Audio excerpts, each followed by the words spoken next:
and we've called it Power Living. And let me just give you the list. All of this I'm sure is familiar to you. Maybe I can show it to you in sort of a new way with a new concept. But here's my list. It's a list you can use in your training, passing it on to someone else. And here it is.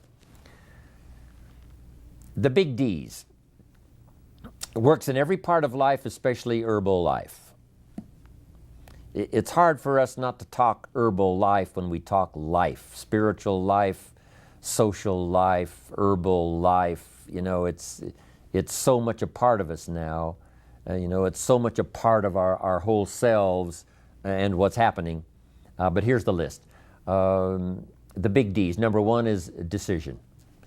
And we've talked about that in this previous little discourse that I gave you. But decision making this is an awesome day. Deciding it will never be the old way again. Deciding to step from darkness to light. Deciding to step from inactivity to activity. Deciding to make the turn. Deciding to turn around. Deciding to live a new life. You cannot believe how much can open up to you the day you decide. Power living is decision making.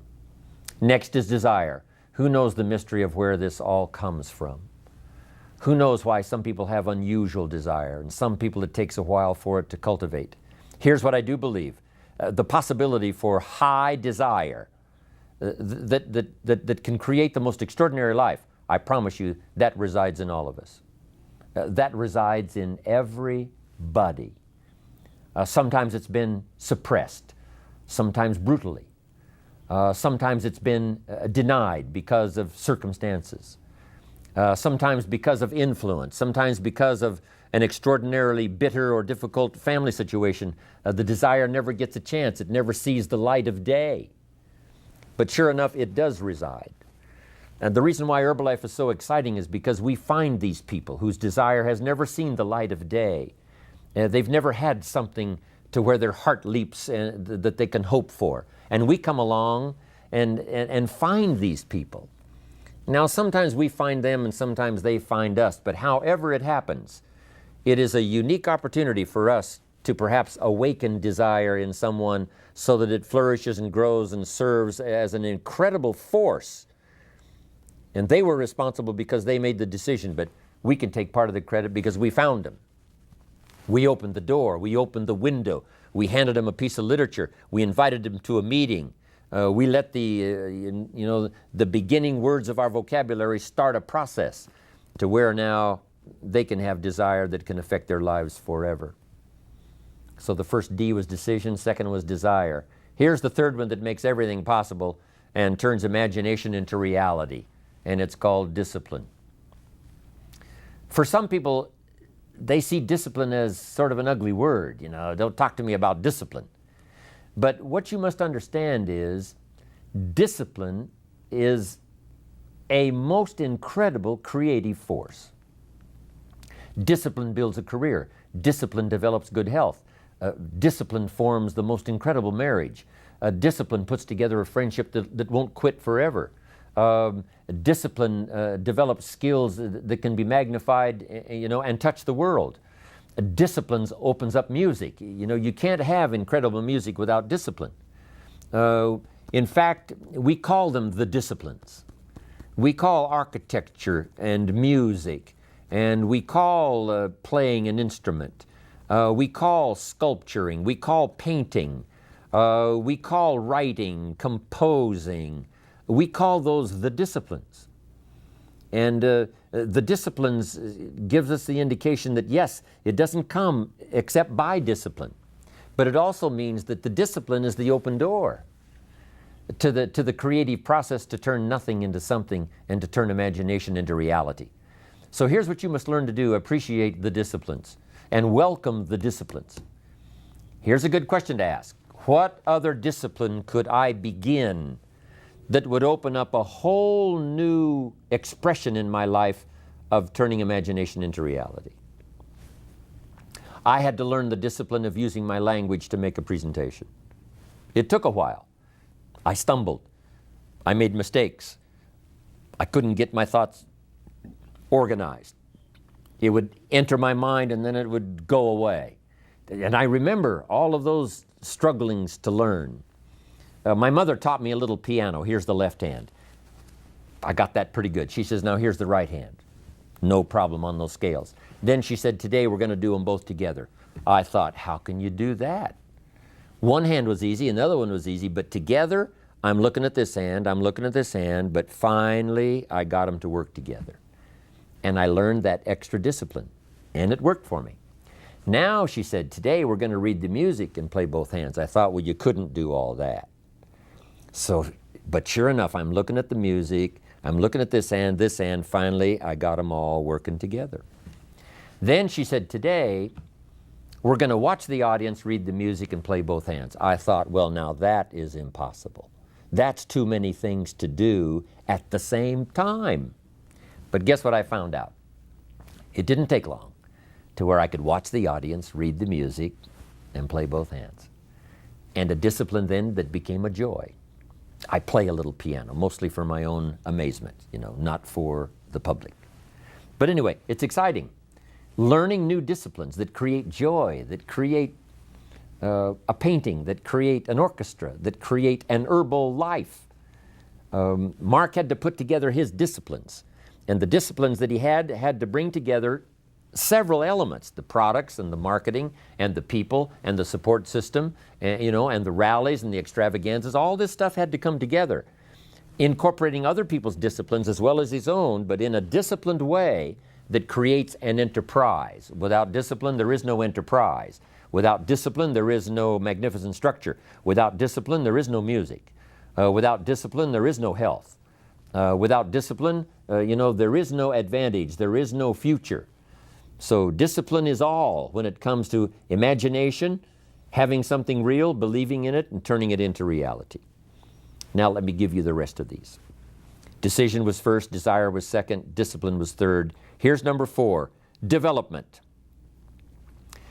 The key to development is to be all that you can possibly be. I don't know what your talents are, I don't know what your skills are, but here's what I probably am right on, that you're behind on an accelerated effort toward your full development.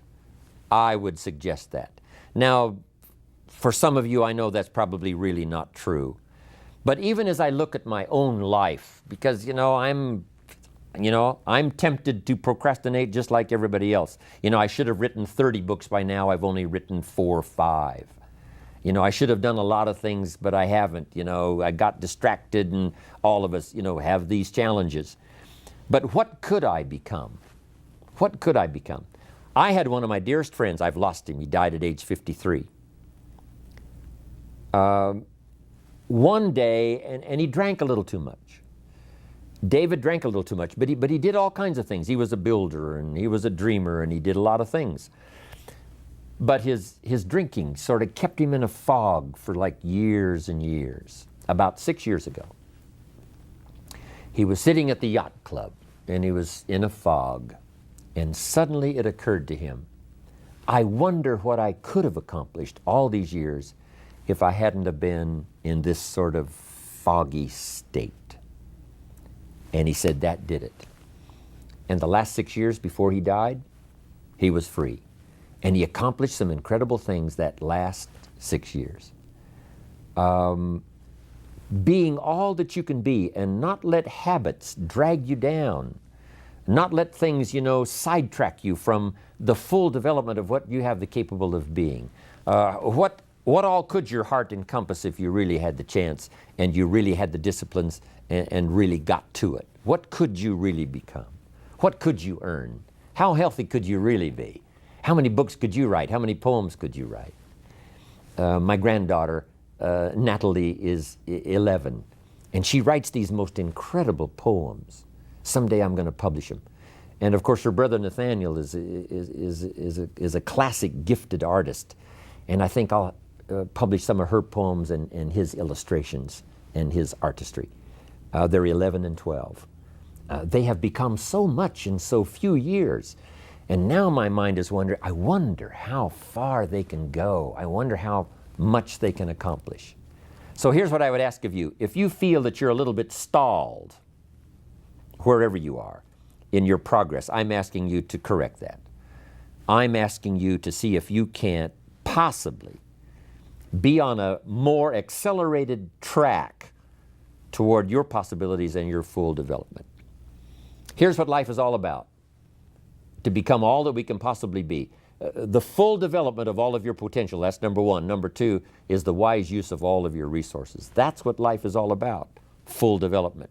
Here's the next word: direction. Key phrase: we go the direction we face. So make sure that your vision, make sure that that's clear, because that's where you're headed. You know, what's most dominant in your vision, that's where you're going, you know, whether you realize it or not.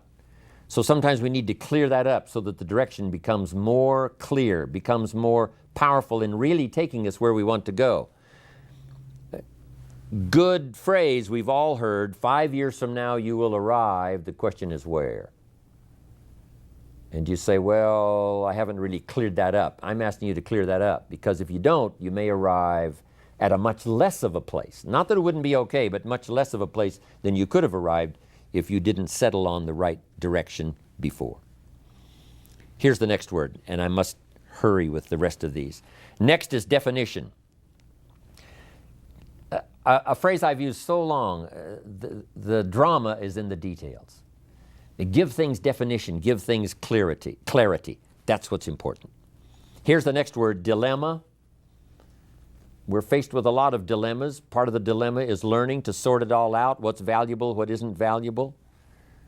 The why of life. And some whys, you know, cannot be answered. Some mysteries must remain mysteries. They're simply the part of life, but they are mysteries. It seems that this is the way it is to the best of our ability, and we must try our best to understand the dilemmas, but don't persecute yourself, and don't get too hard on yourself now if you don't understand it all, because nobody understands it all. Let part of the dilemma be dilemma. Figure out as much as you possibly can for your life and your children and your future and your business, but let mysteries be mysteries. Let some puzzles be puzzles. And let some of the whys just be whys. Somebody says why, it's just one of those whys. Next is delusion. Make sure you don't get faked out. There's an interesting story that says, don't build your house on the sand in the summer. Because when the sky is blue and the clouds are white, it's easy to get faked out saying, hey, everything is so fine, I'll just build my house on the sand. That would be a mistake. So we must every once in a while ask if we might not be participating in some delusions. I wrote this one time: affirmation without discipline is the beginning of delusion. We must affirm our disciplines. We must affirm the truth and not be deluded.